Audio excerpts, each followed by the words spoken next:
One, two, three. Hello, campaigners, and welcome to the Campaign Rundown Podcast. I'm one of the co-hosts, John Bose, and this is a podcast about election campaigns. Steve Darcy, my co-host, and I are working on the first 10 episodes of this podcast.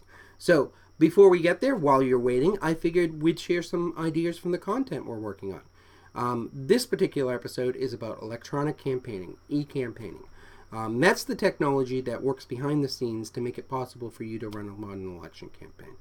Around about 2006, campaigns came out of the dark age, went from paper lists with highlighters and quarters for payphones to web-based databases and cell phones.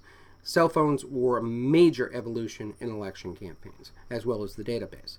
Now, it was quickly followed in 2018 by the major leap in social media, using it to identify supporters through networks such as Facebook and Twitter. Now, in 2016, we've come all the way through to being able to target people.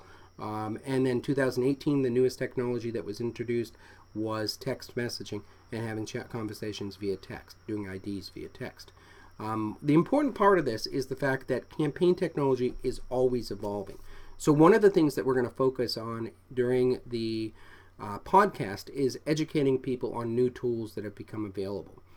Now, for election campaigns, it's important to understand that you are not a technology company, that the sole purpose of your campaign is not to learn how to use technology.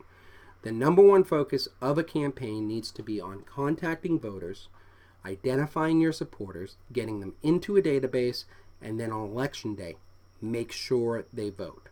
If technology is not helping you do this, that technology is not technology you should be using. Also, you need a very low learning curve. You cannot spend your time trying to figure out how a system works. You need to be talking to voters. If you are not talking to voters, you are not doing your job. Now, if you look at technology, you can break it into three basic categories. There's management technology, active technology, and passive technology. Management technology basically allows you to build the core of your actual campaign. It's things like your website, your database, the management tools you actually use to communicate and assign tasks to your volunteers, supporters, and your staff, if you're lucky enough to have staff. Active technology. Active technology is the technology that allows you to communicate, engage voters directly, meaning that you have a list of people, you know where they are, and you know how to communicate with them. Things like email, automated phone systems, text messaging, direct messages on platforms. These things allow you to engage with people and interact with them. Now, it's important when you're using active technologies, you want to develop a communication strategy. How you're going to send your message is just as important as what message you are sending. If you are using a particular, let's say, emails, and you're seeing less than a 20% open rate or engagement rate, you need to switch to another platform, to another active technology. You do not want to use the cookie cutter approach. If your campaign, the people who are involved with it react better to instant messages or text messages, use that technology. Now, make sure that you understand when you're putting together your communication plan that the level of communication needs to be just below the annoying level. You need to be constantly in contact with your voters, your supporters, your volunteers, and your staff. And it needs just to be below the annoying level. Then, during GOTV, you want to escalate that to above the annoying level. They need to be seeing constant messages from you about making sure they're going to vote. Now, the problem with this is you've got to customize that message you're delivering through an active system to make sure it is unique enough that it doesn't become noise, meaning it doesn't fade into the background. Absolutely none of this makes any sense if you've never worked on a campaign. If you've never worked on a campaign, it sounds like I'm crazy. But if you've worked on a campaign, you're giving me a thumbs up. We are going to focus on how to use active technologies, whether it's email, phone systems, text messaging, direct messaging. We're going to focus on this so that we'll provide different strategies as well as how to use this technology.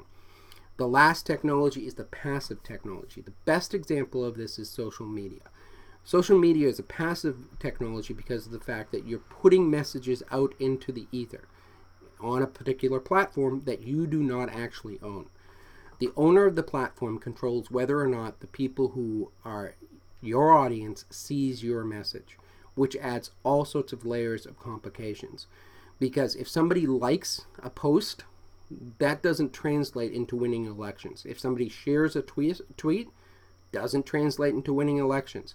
The only way you can win an election is if you have an identified voter that you have determined their support level. They're either against you or with you, and that you're able to communicate with them on election day to make sure they vote. So if somebody likes you, you need to link that to a voter file, ask them to support you. They say yes, they're going to support you. You need to put them into your communication plan for GOTV to make sure they vote.